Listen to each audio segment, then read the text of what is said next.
नमस्कार दोस्तों, क्या हाल है। आप देख रहे हैं KGS न्यूज़।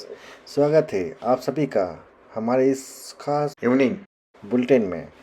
आज तारीख 14 जुलाई 2026, दिन मंगलवार, और हम हाजिर हैं देश दुनिया के तमाम बड़ी और सनसनीखेज खबरों के साथ। अगले कुछ समय में हम आपको दिखाएंगे वो हर बड़ी खबर जो आपको जानना बेहद ज़रूरी है, बिना किसी मिर्च मसाले के। हमारी ये न्यूज़ पसंद आती है तो वीडियो को लाइक करें, शेयर करें, बेल आइकन को ज़रूर दबाएं ताकि अगली ब्रेकिंग न्यूज़ आप तक सबसे पहले पहुंचे। तो चलिए बुलेटिन की शुरुआत करते हैं आज के बड़े हेडलाइंस के साथ। स्टेट ऑफ हार्मोन्स में बड़ा तनाव। अमेरिकी आर्मी ने कमर्शियल शिप पर हमलों के जवाब में साउथ ईरान के मिलिट्री बेस पर नए एयर स्ट्राइक किए। ईरान का जवाबी हमला। अमेरिकी अटैक के बाद ईरान के रिवॉल्यूशनरी गार्ड ने गल्फ कंट्रीज बहरीन, जॉर्डन और कुवैत पर मिसाइल दागी।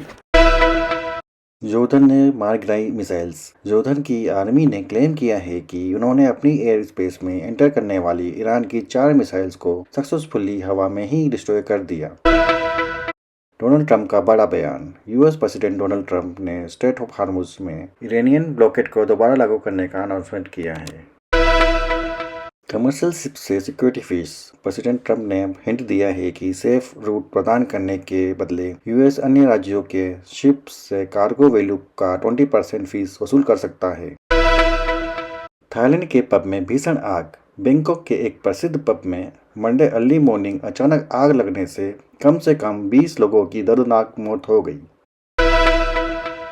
ओमान कोस्ट के पास हमला। ओमान के पास एक कमर्शियल शिप पर हुए अटैक के बाद 10 इंडियन सिटीजन्स को सेफली बचा लिया गया है, जबकि एक अब भी मिसिंग है।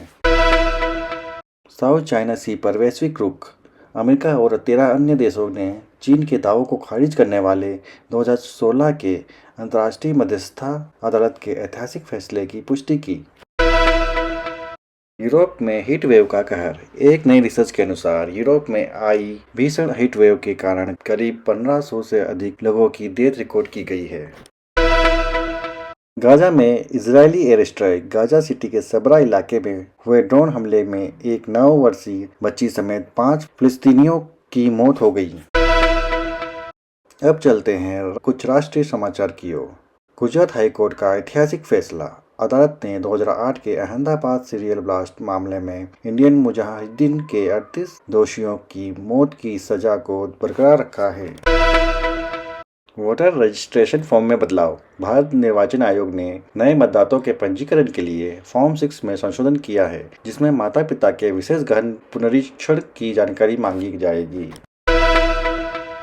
तालिबान के साथ एग्रीकल्चर पर चर्चा। भारत और अफगानिस्तान की तालिबानी सरकार के बीच कृषि व्यापार, बुनियादी ढांचे और सिंचाई प्रणालियों को मजबूत करने के लिए 6 दिवसीय उच्च स्तरीय वार्ता संपन्न हुई। अयोध्या राम मंदिर ट्रस्ट का बड़ा कदम।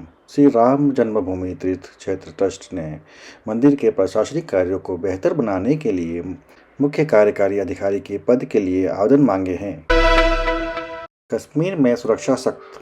1931 के विद्रोह की बरसी के मद्देनज़र श्रीनगर में कानून व्यवस्था बनाए रखने के लिए प्रशासन ने कई मुख्य सड़कों पर बैरिकेडिंग की है। वियतनाम नाव हादसा। वियतनाम के फुक्योज द्वीप पर हुए नाव हादसे के बाद जीवित बचे भारतीय पर्यटक हैदराबाद लौट गए हैं। हादसे में 15 भारतीयों की मौत हुई है। अब चलते हैं विज्ञान और टेक्नोलॉजी समाचार की ओर। गगनयान मिशन का सफल परीक्षण।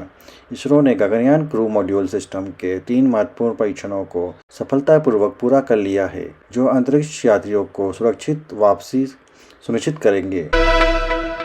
क्रू मॉड्यूल की समुद्र में सुरक्षा। इसरो का पहला परीक्षण इस बात पर केंद्रित था कि समुद्र में लैंडिंग के बाद क्रू मॉड्यूल बिल्कुल सीधा और सुरक्षित स्थिति में तैरता रहे। स्टीफन हॉकिंस के नियमों में अपग्रेड। पेंसिल्वेनिया स्टेट यूनिवर्सिटी के वैज्ञानिकों ने थर्मोडायनामिक्स के नियमों को बदलते हुए ब्लैक होल्स के व्यवहार को समझाने के लिए एक नया थ्योरेटिकल फ्रेमवर्क विकसित किया है। निडार 2.0 का शुभारंभ। इलेक्ट्रॉनिक्स और आईटी मंत्रालय और ड्रोन फेडरेशन ऑफ इंडिया ने संयुक्त रूप से स्वदेशी ड्रोन अनुसंधान और नवाचार को बढ़ावा देने के लिए राष्ट्रीय नवाचार चुनौती लॉन्च की है। भारत की पहली हाइड्रोजन ट्रेन रेलवे क्षेत्र में पर्यावरण अनुकूल परिवहन को बढ़ावा देने के लिए देश की पहली हाइड्रोजन संचालित ट्रेन के लॉन्च की तैयारी अंतिम चरण में है। प्रशांत महासागर में अल नीनो। नासा के उपग्रहों ने प्रशांत महासागर के उष्णकटिबंधीय क्षेत्रों में एक शक्तिशाली अल नीनो सिग्नल के उभरने की पुष्टि की है, जो वैश्विक मौसम को प्रभावित कर सकता है। अब बात करते हैं कुछ परीक्षा और एकेडमिक्स के बारे में। अंतर्राष्ट्रीय फिजिक्स ओलंपियाड ईरान में आयोजित 56वें इंटरनेशनल फिजिक्स ओलंपियाड 2026 में भारतीय छात्रों ने शानदार प्रदर्शन करते हुए 5 स्वर्ण पद जीतकर देश का नाम रोशन किया है।